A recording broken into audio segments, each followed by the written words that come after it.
In this video, I'll be showing you how to draft the side facings for the Zero Waste Eryn top. Before we get started, I want to demonstrate how you should go about drafting your side facings if you're using one layer or two, just to give you a visual. So both of these are the exact same pattern, and both of these are the side facing panel area for the Eryn top. However, one has one layer of fabric, so just pretend these are hemmed, but one has one layer of fabric and it looks like this. So if you were doing one layer of fabric, you would cut 4 side facing pieces so that you would have 2 on each side.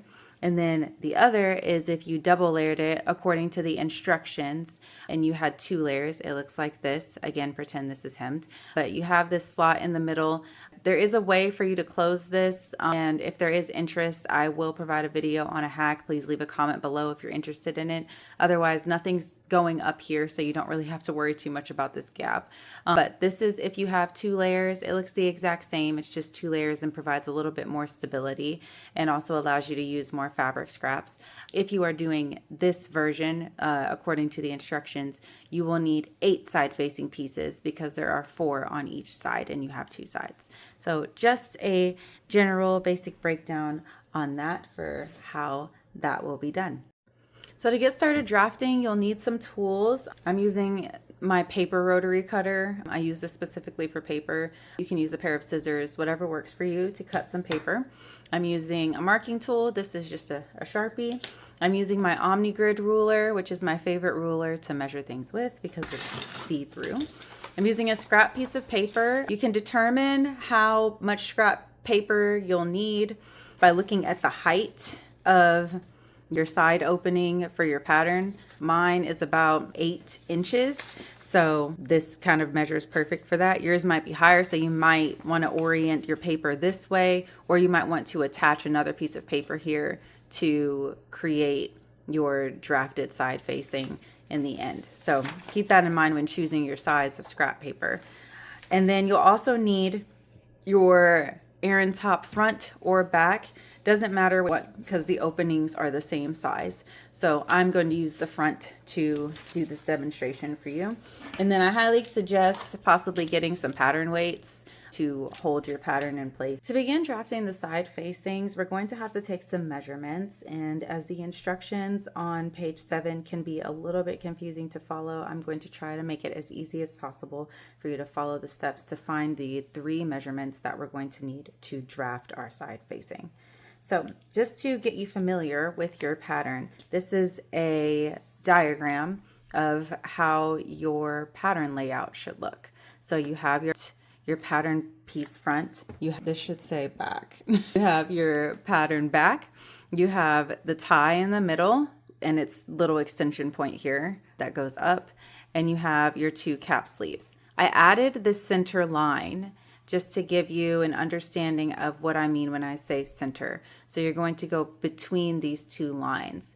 And if you see this on the pattern, I decided to add it to the pattern to make it even more easy for you. So that's great for you. If I didn't do it, then I thought this video was sufficient enough to help you understand. So this is the center that we're using as reference point for point A. So this is the diagram to help you find these 3 points, and I'm going to show you how. So using my ruler, I'm going to show you how to measure properly the area that you're going to need, the areas that you're going to need to find. So our instructions tell us for point A to measure 1/4 inch down from the center. So from the apex, where the apex meets the center, really, 1/4 inch down, which is right here where this X is. And then it tells us to measure from that point all the way till we hit the curve at the side. And so for me, this is 1 3/4. So my A equals 1 3/4 inch. Then it tells us to measure for point B from the apex to the very bottom. So for me, that is going from the tippy top to the bottom. I know from my own factual knowledge that this number for me is 8. the way I drafted this did not cut off this excess. I know for me that that number is 8. So it would be from here to the bottom of your pattern, basically is what you're looking at. And for me, that is point B, and that equals 8 for me. And then you're going to find point C. I'm going to use this side over here since this side has been used. So point C tells us to find from the outer edge all the way to the center, which this is our center line right here. So the outer edge to the center for me is about 3 3/4. So 3 3/4 is our point C. So that's how you find those 3 points. So this is point A here, point B is our length up and down, and then point C is our width of the sides. You can use just one side to measure this information and draft it accordingly. I am specifically doing it this way for you so that you can see it as a diagram. You only need one pattern piece. That would be one piece like this to reference and get these numbers for yourself. You don't necessarily need to do it this way, but if it's easier for you to use as a guideline, that's perfectly fine. Now, let's use these measurements to draft our side facing. So using the measurements we just took for the side of our pattern, we're going to use figure 7B to draft our side facings. And I will show you how to do that right now. So I definitely recommend starting with points A or point C to begin drafting the sides. You're going to want to come from the furthest edge of your scrap paper and measure according to either point A or C. Whichever one you do down at the bottom, you want to do the opposite one at the top. So I am just going to start with point C. Point C measurement in figure 7B tells us that our point C is the measurement we took for point C plus 1 1/4 inches. For me, that is 5. So it's 3 3/4 plus 1 1/4 is 5. So from the furthest edge of my paper, I'm going to measure 5 inches over. Then it says to measure point A right next to it. Since we're already here, we're going to measure point A. It says our point A is our measurement for point A plus 1 1/4 inch. So for me, that is 3. It's 1 3/4 plus 1 1/4 equals 3 right there.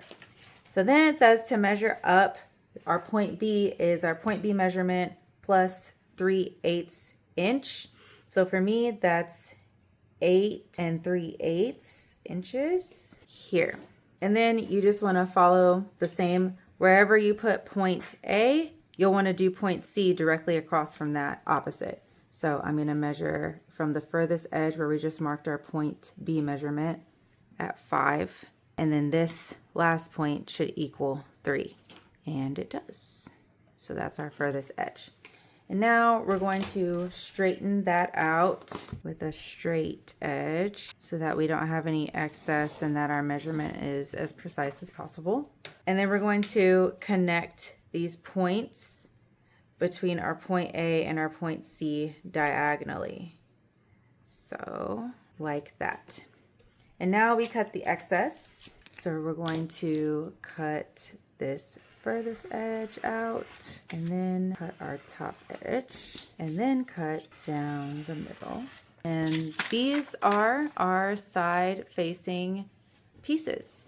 And now what they're going to look like sewn together is like this, and then you overlap by 3/4 inch to make sure that's the seam allowance for the middle, and the outer seam allowance is 3/8 inches.